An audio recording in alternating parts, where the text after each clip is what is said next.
ತಂಗಾಳಿ ಬೀಸಿದಾಗ ಹೂವಾಯ್ತು ಈ ಮನ. ಸಂಚಿಕೆ 74.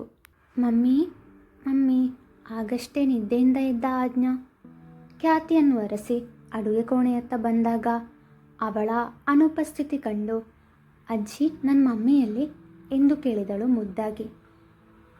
ಈ ಮಗು ಖ್ಯಾತಿನ ಎಷ್ಟು ಹಚ್ಕೊಂಡ್ಬಿಟ್ಟಿದೆ. ಇವರಿಬ್ಬರ ಬಾಂಧವ್ಯ ನೋಡಿದವರು ಯಾರು? ಇವರು ಅಮ್ಮ ಮಗಳಲ್ಲ ಎಂದರೆ ನಂಬುವರೆ? ಈಗ ಪುಟ್ಟಿಗೇನು ಹೇಳಲಿ ಎಂದು ಯೋಚಿಸತೊಡಗಿದರು ಸುಮಂಗಲಾರವರು. ಅಜ್ಜಿ ನನ್ನ ಮಮ್ಮಿಯಲ್ಲಿ ಆಜ್ಞಾ ಮತ್ತೊಮ್ಮೆ ಕೇಳಿದಾಗ, ಪುಟ್ಟಿ ನೀನು ಮೊದಲು ಹಲ್ಲುಜ್ಜಿ ಸ್ನಾನ ಮಾಡಿ ಬಾ, ನಿನ್ನ ಮಮ್ಮಿ ಪಪ್ಪ ಹೊರಗಡೆ ಹೋಗಿದ್ದಾರೆ, ಈಗ ಬರ್ತಾರೆ ಎಂದಾಗ, ಮಮ್ಮಿ ಪಪ್ಪ ಜೊತೆಯಲ್ಲಿ ಹೋದ್ರ ಅಜ್ಜಿ? ಅವರಿಬ್ಬರು ಟೂ ಬಿಟ್ಟಿದ್ರಲ್ಲ, ಈಗ ಫ್ರೆಂಡ್ಸ್ ಆದ್ರ? ಕಣ್ಣರಳಿಸಿ ಕೇಳಿದಳು ಆಜ್ಞಾ. ದೇವು ಮತ್ತು ಖ್ಯಾತಿ ನಡುವೆ ಇರುವ ಸಮಸ್ಯೆಯನ್ನು ಪುಟ್ಟಿ ಕೂಡ ಗುರುತಿಸಿದಾಳೆ. ಈ ವಯಸ್ಸಿನ ಮಕ್ಕಳು ತಮ್ಮ ಸುತ್ತ ನಡೆಯುವ ವಿಷಯಗಳ ಬಗ್ಗೆ ತುಂಬ ಗಮನಿಸ್ತಾ ಇರ್ತಾರೆ.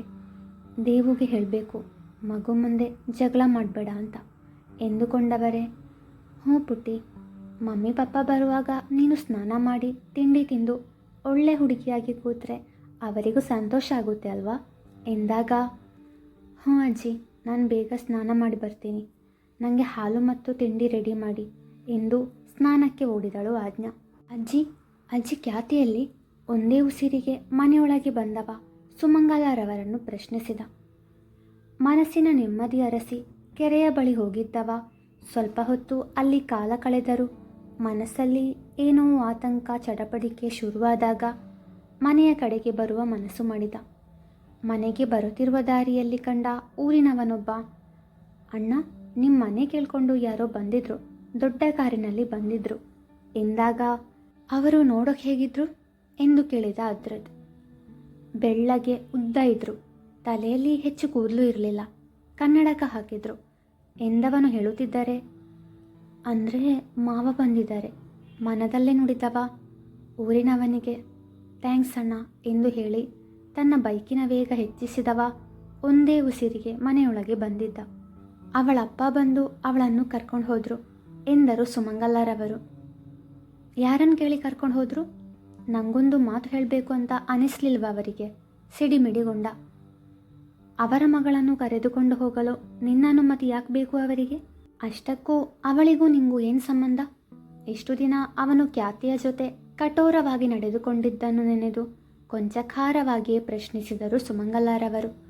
ಇದೇನು ಅಜ್ಜಿ ಹೀಗೆ ಹೇಳ್ತಿದ್ಯಾ? ಖ್ಯಾತಿ ನನ್ನ ಹೆಂಡತಿ, ನನ್ನ ಪರ್ಮಿಷನ್ ಇಲ್ಲದೆ ಅವರು ಹೇಗೆ ಅವಳನ್ನು ಕರ್ಕೊಂಡು ಹೋಗಲು ಸಾಧ್ಯ? ಅಸಮಾಧಾನದಿಂದಲೇ ನುಡಿದ. ಯಾರಪ್ಪ ನಿನ್ನ ಹೆಂಡತಿ? ಒಂದಿನ ಆದರೂ ಅವಳನ್ನು ಹೆಂಡತಿ ಥರ ನಡೆಸಿಕೊಂಡಿದ್ಯಾ?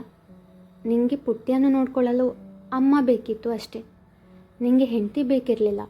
ಇತ್ತೀಚೆಗಂತೂ ಅವಳ ಮೇಲೆ ಕೈ ಮಾಡೋದನ್ನು ಕಲ್ತಿದ್ಯಾ. ನೀನು ಯಾವಾಗಿಂದ ಇಷ್ಟು ಕ್ರೂರಿಯಾದೆ? ನನ್ನ ಮೊಮ್ಮಗ ಹೀಗಿರಲಿಲ್ಲ ವೇದನೆಯಿಂದ ನುಡಿದರು. ಖ್ಯಾತಿ ಹೋಗೋ ಮುಂಚೆ ಏನಾದರೂ ಹೇಳಿದ್ಲಾ ಅಜ್ಜಿ? ಈಗ ಅವನ ದನಿ ಮೃದುವಾಗಿತ್ತು.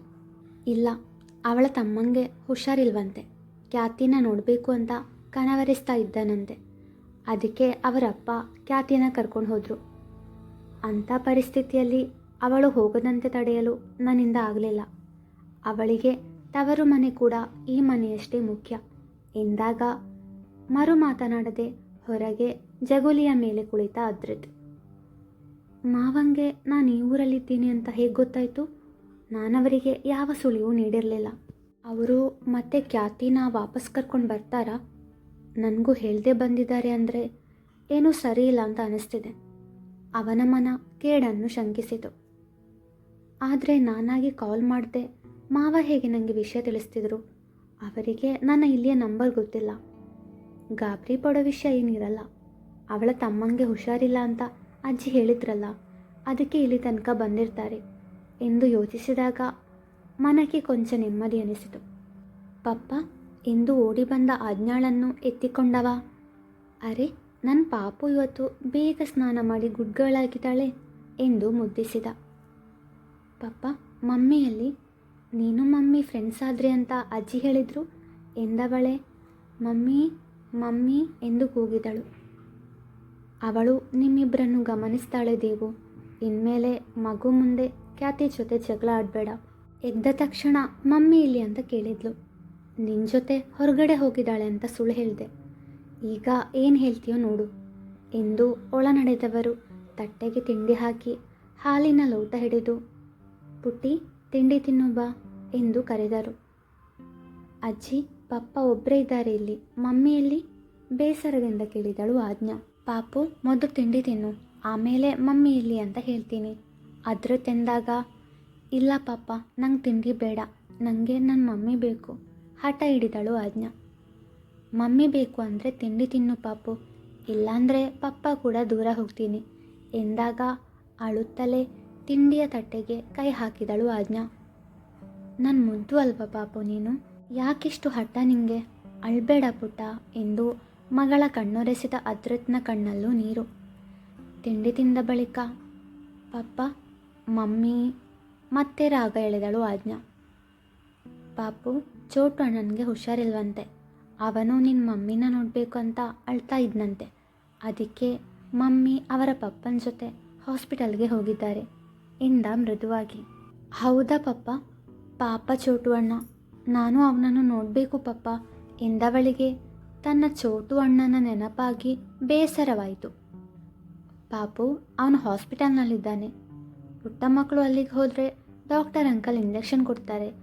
ಅವನು ಹಾಸ್ಪಿಟಲ್ನಿಂದ ಡಿಸ್ಚಾರ್ಜ್ ಆಗಿ ಮನೆಗೆ ಬಂದ ಮೇಲೆ ನಾವಿಬ್ಬರು ಅಲ್ಲಿಗೆ ಹೋಗಿ ಅವನನ್ನು ನೋಡ್ಕೊಂಡು ಬರೋಣ, ಹಾಗೆ ಬರ್ತಾ ಮಮ್ಮಿನ ನಮ್ಮ ಜೊತೆ ಕರ್ಕೊಂಡು ಬರೋಣ ಎಂದಾಗ, ಸರಿ ಪಪ್ಪ, ಬಟ್ ಮಮ್ಮಿ ಇಲ್ಲದೆ ಹೇಗಿರೋದು ನಾನಿಲ್ಲಿ ಎಂದಳು ಸಪ್ಪೆ ಮೋರೆ ಹಾಕಿ. ಯಾಕೆ ಪಾಪು, ನಿಂಗೆ ಈ ಪಪ್ಪ ಇಲ್ವಾ? ಮಮ್ಮಿ ಬಂದಮೇಲೆ ಪಪ್ಪ ಬೇಡವಾಗಿ ಬಿಟ್ನಾ? ಕೊಂಚ ವೇದನೆಯಿಂದ ಕೇಳಿದ. ನನಗೆ ನೀನು ಬೇಕು ಪಪ್ಪ, ಐಮ್ ಸಾರಿ ಪಪ್ಪ ಎಂದವಳೆ ತನ್ನ ತಂದೆಯ ಕಾಲನ್ನು ಅಪ್ಪಿದಳು ಪುಟ್ಟ ಆಜ್ಞಾ. ಖ್ಯಾತಿ ಇಲ್ಲಿ ನಡೆದ ಘಟನೆಗಳ ಬಗ್ಗೆ ಮನೆಯವರಿಗೆ ತಿಳಿಸಿ ಮತ್ತೆ ನಮ್ಮ ಮನೆಗೆ ಬರದಿದ್ದರೆ ಏನು ಮಾಡಲಿ? ಪಾಪು ಅಂತೂ ಅವಳನ್ನು ತುಂಬ ಹಚ್ಕೊಂಡು ಬಿಟ್ಟಿದ್ದಾಳೆ. ಪಾಪುಗೇನೋ ನಾವು ಹೋಗಿ ಅವಳನ್ನು ಕರ್ಕೊಂಡು ಬರೋಣ ಅಂತ ಹೇಳಿಬಿಟ್ಟೆ, ಆದರೆ ನಾನು ಹೋಗಿ ಕರೆದ ತಕ್ಷಣ ಅವಳು ಬರ್ತಾಳಾ? ಇಲ್ಲ, ಅವಳು ಬಂದೇ ಬರ್ತಾಳೆ. ಪಾಪು ಅಂದರೆ ಅವಳಿಗೂ ತುಂಬ ಪ್ರೀತಿ. ನನಗೋಸ್ಕರ ಅಲ್ಲದೇ ಇದ್ದರೂ ಪಾಪುಗೋಸ್ಕರನಾದರೂ ಬಂದೇ ಬರ್ತಾಳೆ ಎಂದು ತನಗೆ ತಾನೇ ಸಮಾಧಾನ ಮಾಡಿಕೊಂಡ. ಮಮ್ಮಿ, ಏನು ನಡೀತಿದೆ ಇಲ್ಲಿ? ನೀವೆಲ್ಲರೂ ಯಾಕೆ ಆಕರ್ಷಿಗೆ ಥ್ಯಾಂಕ್ಸ್ ಹೇಳ್ತಿದ್ದೀರಾ? ಮನೆಯಲ್ಲೂ ಅಷ್ಟೇ, ಅಜ್ಜಿ ತಾತ ಅವನನ್ನು ತಲೆ ಮೇಲೆ ಕೂರಿಸ್ಕೊಂಡಿದ್ದಾರೆ. ಏನು ವಿಷಯ? ಆಶಾರವರ ಬಳಿ ಪ್ರಶ್ನಿಸಿದಳು ಖ್ಯಾತಿ. ಎಲ್ಲರೂ ಆಕರ್ಷ್ಗೆ ಹೆಚ್ಚು ಪ್ರಾಮುಖ್ಯತೆ ಕೊಡುವುದು ಅವಳಿಗೆ ಯಾಕೋ ಇಷ್ಟವಾಗಿರಲಿಲ್ಲ. ಬಂಗಾರಿ, ಸ್ವಲ್ಪ ಮೆತ್ತಗೆ ಮಾತಾಡಮ್ಮ, ಆಕರ್ಷ್ ತುಂಬ ಒಳ್ಳೆ ಹುಡುಗ, ಅವನ ಬಗ್ಗೆ ಮನೆಗೆ ಹೋದ್ಮೇಲೆ ಹೇಳ್ತೀನಿ ಎಂದರು ಆಶಾರವರು. ಆದರೂ ಆಕರ್ಷ್ ಇವರಿಗೆ ಹೇಗೆ ಪರಿಚಯ ಎಂದು ಯೋಚಿಸುತ್ತಾ ನಿಂತವಳನ್ನು ಪಾಪು ಅಕ್ಕ ಎಂಬ ಅದ್ವಿಗ್ನ ಧ್ವನಿ ಎಚ್ಚರಿಸಿತು. ಪುಟ್ಟರಾಜ್ಕುಮಾರ, ಏನು ಬೇಕಿತ್ತು? ತಮ್ಮನ ತಲೆ ಸವರುತ್ತಾ ಕೇಳಿದಳು. ನೀರು ಎಂದ. ಆಶಾರವರು ಅವನನ್ನು ಮೆಲ್ಲಗೆ ಎಬ್ಬಿಸಿ ಕೂರಿಸಿದರೆ ಖ್ಯಾತಿ ಅವನಿಗೆ ನೀರು ಕುಡಿಸಿದಳು. ಆಕರ್ಷ್, ನಿಂತ್ಕೊಳ್ಳಿ, ಏದುಸಿರು ಬಿಡುತ್ತಾ ಅವನ ಮುಂದೆ ನಿಂತಳು ಸ್ತುತಿ. ನಿಧಾನ ಸ್ತುತಿ, ಯಾಕೆ ಹೀಗೆ ಓಡಿ ಬಂದೆ ಎಂದು ಕಾಳಜಿಯಿಂದ ಕೇಳಿದ ಆಕರ್ಷ್ಗೆ, ಮತ್ತೆ ಎಷ್ಟು ಫಾಸ್ಟಾಗಿ ನಡೀತೀರಾ ನೀವು? ನಿಮ್ಮ ಸಮಕ್ಕೆ ನಡೆಯಲಾಗದೆ ಓಡಬೇಕಾಯಿತು ಎಂದಳು ಕೊಂಚ ಸುಧಾರಿಸಿಕೊಂಡು. ಸಾರಿ, ಏನಾದರೂ ಹೇಳೋದಿತ್ತಾ? ಥ್ಯಾಂಕ್ ಯು ಸೋ ಮಚ್, ನಿಮ್ಮಿಂದ ನಮ್ಮ ಅಕ್ಕ ವಾಪಸ್ ಬಂದಳು ಸ್ತುತಿ ಎಂದಾಗ, ನೀವು ನಿಮ್ಮ ಅಪ್ಪ ಅಮ್ಮ ಎಷ್ಟು ಥ್ಯಾಂಕ್ಸ್ ಹೇಳ್ತೀರಿ, ನನಗೆ ನಿಜವಾಗಲೂ ಮುಜುಗರವಾಗುತ್ತೆ ಎಂದ ಸಂಕೋಚದಿಂದ. ಅದರಲ್ಲಿ ಮುಜುಗರ ಏನಿದೆ ಆಕರ್ಷ್?